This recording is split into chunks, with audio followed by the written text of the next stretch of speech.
All right, let's look at the Boston Bruins approaching the trade deadline. Blue is restricted free agent. Red is unrestricted free agent, expiring at the end of this season. Green is probably a safe player, probably not going to get traded. And Black is just has a contract with term, may be safe, may not be safe. Let's dive into it. These are just the lines off of Cap Friendly as it stands today. Um, I take it with a grain of salt, please. This is just for visual purposes, not necessarily to show the lineups. On the top line of Cap Friendly's projected lineups, you have Marchand, Coyle, DeBrusque. Marchand, captain. I can't see him getting moved. I think he retires a Boston Bruin. That wouldn't surprise me. Charlie Coyle really come into his own, acting as the first line center on this team, playing very well, having a career year, and at a cap hit of what 5.25 million or something. I don't think that's a player they move, even if you go out and acquire a number one overall center like Elias Lindholm, which the Bruins are connected to, and use that number one center term lightly. On the Bruins, he'd be a number one center. On some other teams, he's more of like a two center. But you can move Coyle down to that second line center if you want, maybe third line, depending on what happens, right? But I think you keep Coyle for his production cap hit to a value player. On that right wing, you have Jake DeBrusque. DeBrusque, $4 million annual average value contract expiring at the end of this year. Played pretty well the past couple games. He's played well. Always brings it on defense. Solid defensive player, can kill penalties. 20 to 30 goal upside. Depends on the line he's with, the players he's with. But he's one of those players that may end up seeing his way out. We'll see what happens. I like DeBrusque. I think he's fine. I think you can re-sign him. Maybe at a lesser cap hit. He's at the very worst, he's a solid depth defensive player. And at his very best, he's putting pucks in the net nightly. So DeBrusque, Heinen, unrestricted free agent at the end of this year, very cheap contract. I don't necessarily think the Bruins will move on from Heinen because it's such a value player. Can play anywhere in the lineup, but expiring contract nonetheless. Pavel Zacha centering that line. Has term on his contract. We go down to Zacha, maybe Geeky. Those might be two guys that could be moved in exchange to obtain a center in return. Just kind of think forward thinking here. Ideally, I think they'd like to keep Zacha and Coyle, and probably Geeky too. Maybe avoid moving a center, but at the same time, you never really know how these trades are going to pan out. Zacha, Morgan Geeky, not necessarily off the table for a trade, guys with term, especially if you're trading for a guy like Pedersen. He just signed an extension in Vancouver. Elias Lindholm, the other centerman Vancouver has. Right? They might want someone like Pavel Zacha in exchange to center that second line or be more of a versatile player, can play wing. We'll see what happens, right? That's just an example. Pastrnak on that right wing, I think, is without a doubt safe. I think he has a no trade clause, no movement clause for his 8-year extension. Third line, James Van Riemsdyk, expiring contract at the end of this year. Really slowed down quite a bit in a Bruins uniform in terms of scoring and offense. Solid net front presence. Might be traded at the trade deadline. We'll see. I have my doubts that JVR will be traded, but you never know. Reasonable cap hit. Starting that line, again, Morgan Geeky, we just talked about it. Having a career year, but still, putting up third, fourth line, bottom six center numbers. So you never know what happens with Morgan Geeky. Trent Frederick, I don't think they trade Trent Frederick. I think his value's at an all-time high, but he continues to take incremental steps year in and year out. He has a pretty well-rounded game. He's not fighting as much to stay in the league and literally dropping the gloves to have a specific spot on this team. He's become more of a skilled player. He's got a great shot. He's really worked on his shot. Has decent vision, can pass the puck. So Frederick, I think, is a key depth piece for this team with 20 goal upside at best. Fourth line, you have Lauko, and anyone on the fourth line really could be on their way out. We don't really know. Lauko, actually, I think I don't think that's right. I think he's where is Lauko? There he is. He's a restricted free agent at the end of next season. So, all right, I guess that's correct. Lauko, maybe one of those pieces moved to make room on the roster for somebody else. Jesper Boquist playing pretty well on that fourth line center role with limited minutes and ice time. He's putting up respectable numbers. That's what you want from a productive fourth line center. That could be appealing for other teams looking to bolster their bottom six. And Brazeau, however you want to say it. Again, 26-year-old winger, playing big guy, playing fourth line minutes. Not too bad production-wise. What's he got? He's got 2 points in 7 games, right? So about 2.29 points per game. Still early in his career. We'll see. I don't know what his upside necessarily is. I think it's still a bottom 6 winger, but you never know. But that could be an entertaining trade piece for a team looking to get a little younger and a little bigger. So we'll see. We got Mark McLaughlin, restricted free agent at the end of this year. Currently listed on Cap Friendly as the only forward scratched. Just want to verify that because I don't want to lie to you. Correct.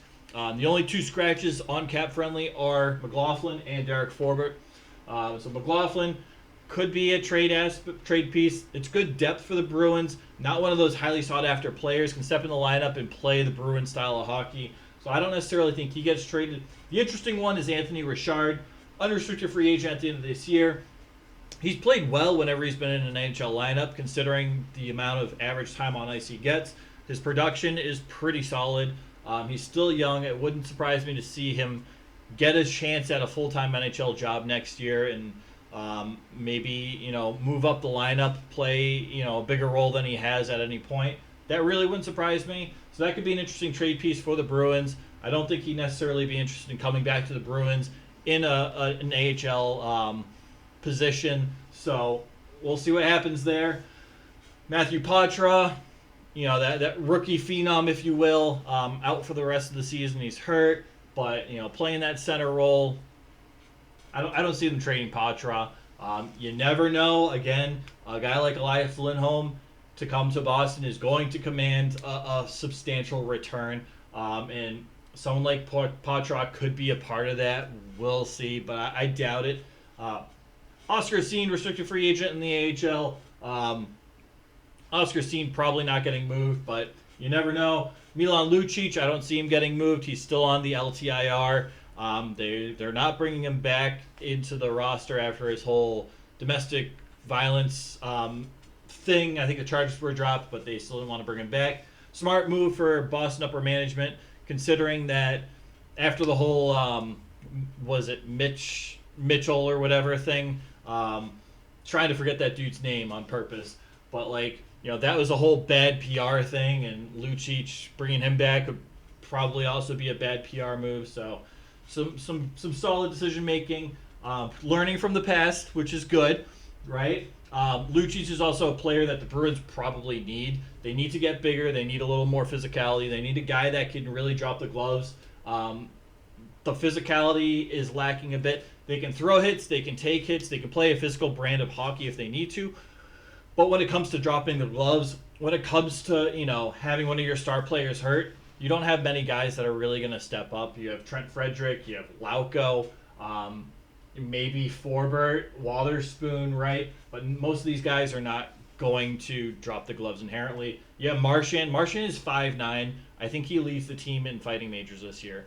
Actually, Frederick might, but I think Marchand might be second, right? Carlo, very rare, has a concussion history. May not drop the gloves as well.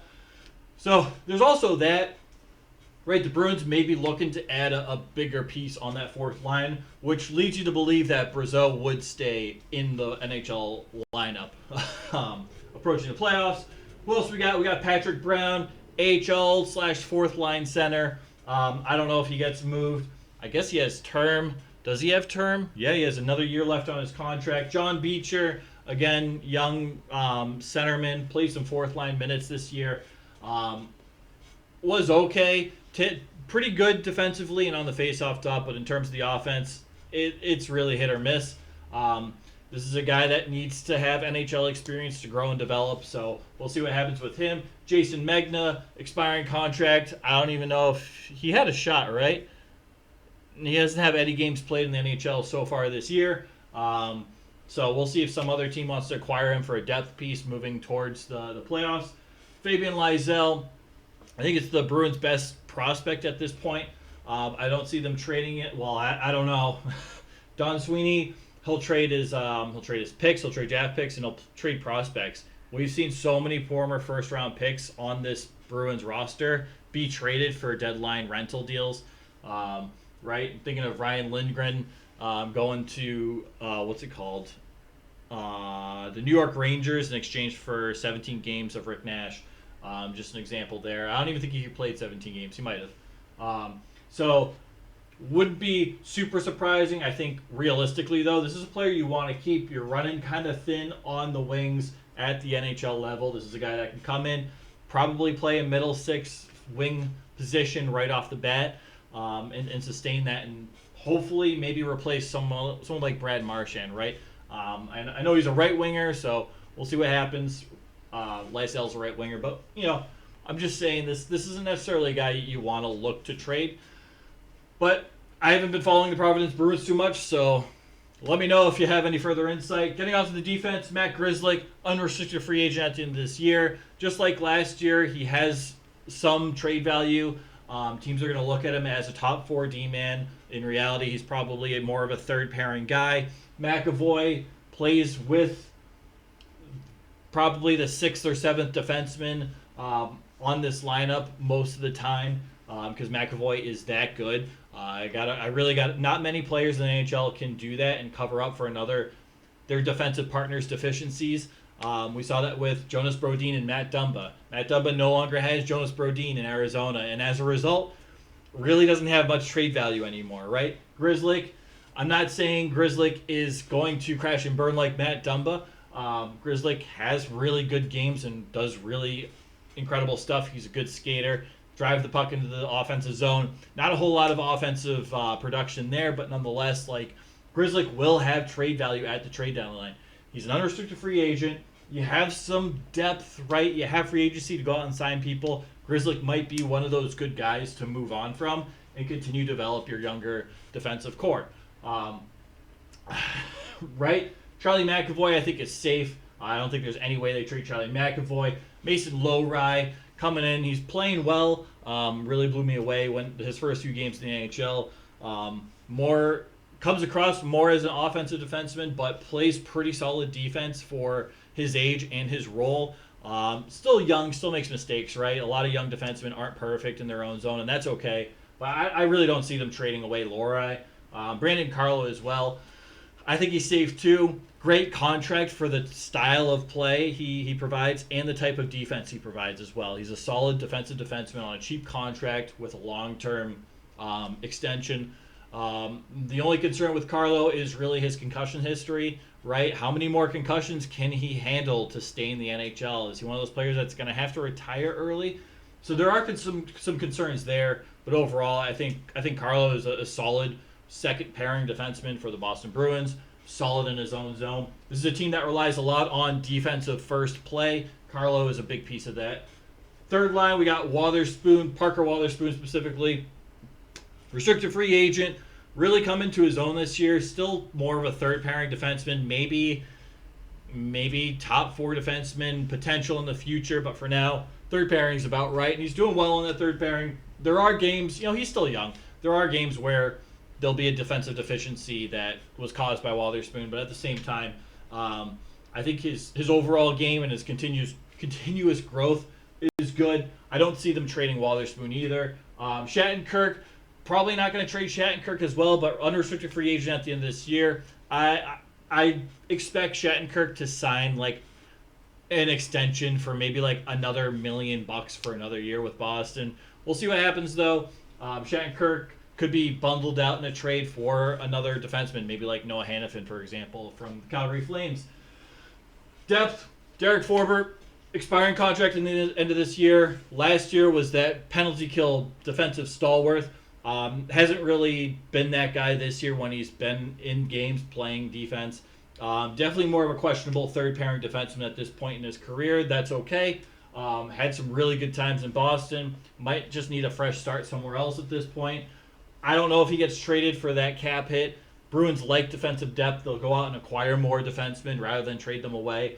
So you could see like a defenseman in and a defenseman out, but that'd be more of like a Grizzly out with somebody else or a pick for a guy like Noah Hannafin. That's just an example. Alex Regula in the AHL, still restricted free agent. Don't see him going anywhere. Hampus Lindholm just signed a massive extension. Solid value for that extension. Good contract. I don't see them trading Lindholm either. Dan Renouf, older-ish guy in the AHL. He's not that old. I'm older than him, but unrestricted free agent. I don't see them moving on from him. Ian Mitchell they got from the Chicago Blackhawks in the Nick Foligno deal. Restricted free agent. I think he's got some potential to play at the NHL level. I think he's, 24? Where is he? 25. So, starting to get to that point where he really needs to start breaking into the NHL. He played 13 games this year, 2 assists, 2 points, 15, 18 average time on ice. He wasn't bad, but, he still has work to do in order to make it to the NHL. That was pretty apparent. He needs to work on his own defensive game, which is fine. So I don't see him going anywhere. Same with Zboril. I don't think there's going to be any interest in anyone acquiring Jakub Zboril. So there's that. Goaltenders, you got Jeremy Swayman, restricted free agent, expiring this year yet again. We know Jeremy Swayman went through arbitration last year. So it should be interesting to see what Swayman's contract looks like. They also have Linus Ullmark, who signed through the end of next year. They're going to have to make a decision with one of their goaltenders. We'll see if it's done at this year's trade deadline or or maybe this summer, right? Restricted free agent, 1 more year left. Both on bargain contracts for the production they provide. Both will command pretty decent pay raises. Ullmark, you're probably talking like maybe $6.5–7 million a year. Swayman, you're probably talking $5.5 million, short-term contract type thing. So we'll see. It's getting to that point where you're going to have to decide between these guys. You need to see what you have in your prospects. You need to bring them up, play a game that may not be as meaningful, right? See what they have. Brandon Bussi, I've been saying this is year 2. We just need to see him play like a game or two at the NHL. He looked great in training camp this year. He had a great season last year. He's not having a bad season with Providence this year. But I'm sure he's getting frustrated in the AHL, being like, hey, when am I going to get a shot? I don't know what else I can do in Providence, right? So would it surprise me if one of these guys got traded? Slightly, because Sweeney likes to hold on to these guys, but at the same time, it would make sense to trade somebody. Depends what the market is for a goaltender now at the trade deadline. It was really hot maybe like a couple weeks ago, but it's cooled down significantly since. But we could see a nice package in exchange for a guy like Ullmark or Swayman, right? You could see New Jersey Devils, for example. You could see a return of a guy like Tyler Toffoli, and maybe like a defenseman in exchange for Swayman or Ullmark, right? Maybe you get Vitek Vanacek in exchange to be back up to the other goaltender you decide to keep. So there's stuff there that can and probably should happen. I don't know if we don't usually see a lot of goaltenders traded at the trade deadline. It's a bit odd this year with the hot goaltender market and then the cooled down, but still teams that need goaltenders. So we'll see what happens with that. They also have like we said, Brandon Bussi. They also have Kyle Kaiser, who's really taken a step back in Providence. He was very solid a couple of years ago. I think he's playing the ECHL now. Michael DiPietro, playing pretty well in Providence, I'm not going to lie. He's putting up pretty respectable numbers. That's positive to see. So we'll see what happens. Just, I guess, a little note, because of all the colors. Blue, restricted free agent. Red, unrestricted free agent. Green is safe. I always put a question mark because you never know. If the right deal happens, you never know. Say the Bruins get an offer for Pastrnak, 2 first-round picks, 2 blue-chip prospects, and a guy like Matthew Tkachuk and Brendan Montour.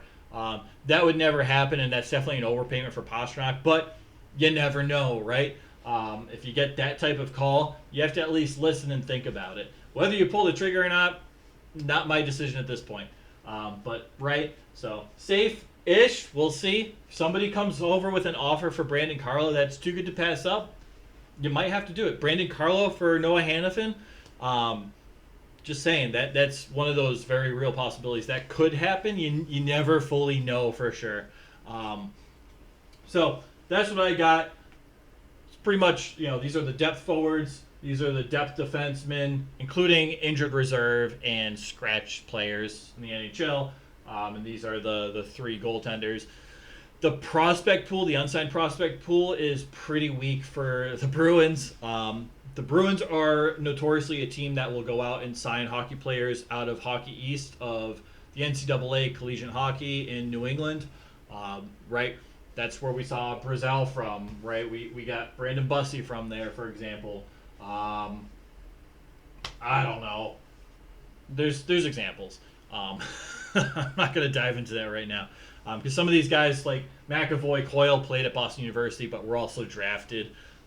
So I'm not diving into that whole thing, but that's typically how the Bruins acquire these younger prospect players. Mark McLaughlin is a good example. Oscar Steen, I believe. Let me double check on Oscar Steen. Grigory Merkulov, did I not have him on the board? He's a restricted free agent next year. Merkulov, I don't know, whatever. But he played in college in Hockey East. So, there are some prospects that may be intriguing, right? Reed Dick, goaltender, having a decent season. We'll see if that's sustainable. There's another guy. I don't even remember. Christopher Pelosi putting up decent numbers with the USHL. That's an example. Mason Langenbrunner not having a great year at Harvard University as a defenseman. So there's not, or Oscar Jelvik. I think he was drafted, I don't know, 149th. Playing okay, right? Potential future AHL, NHL signing. Like, we don't know, but most of the prospects are going to have to be done or signed out of college or the Canadian Hockey League. Most of the draft picks don't usually pan out to something, and if they do, they end up getting traded. So we'll see what happens with Fabian Lysell, as we discussed. We'll see. In terms of the draft picks, because I totally didn't put that on the board, and now I have to go to the correct page on CapFriendly to look. I hate that they started doing ads. It's obnoxious. They don't have this year's first, second, or third round pick. This year's pick is top 10 protected. If it's a top 10 pick, then next year's pick will be gone. The Bruins will get this year's, but the Bruins aren't getting a top 10 pick this year. I think it's numerically impossible. So no top 3 picks for the Bruins. They have picks 4, 5, 6, and they do not have pick 7. Next year, they do not have picks 2 and 4. So you're getting a little sketchy with your picks. You need to, I would think, have a first-round pick every now and then. Get one of those players that could potentially blossom into an NHL caliber player. Pastrnak was a late first-round pick, for example. Marchand was an early second-round pick. So sometimes these picks pan out to something. Both were Bruins picks, right? McAvoy, I don't even know where he was drafted. Probably a first-round pick, probably late first round. But we'll see what happens. Let me know what you think. Who do you think is going to get traded? Who do you think likely trade targets will be? Where do you think they need to improve? Personally, I think the priority for this team needs to be down the center. They need some type of first or second line center. You also need scoring help. I think the defense overall is fine. Could it be better? Sure. But you have so much depth, and you have some solid defensive players on this blue line. Lindholm should get back in the lineup at some point. Forbert will probably be an upgrade over somebody like Mason Lohrei, for example, in the playoffs. Not talking about the future, just talking about this year.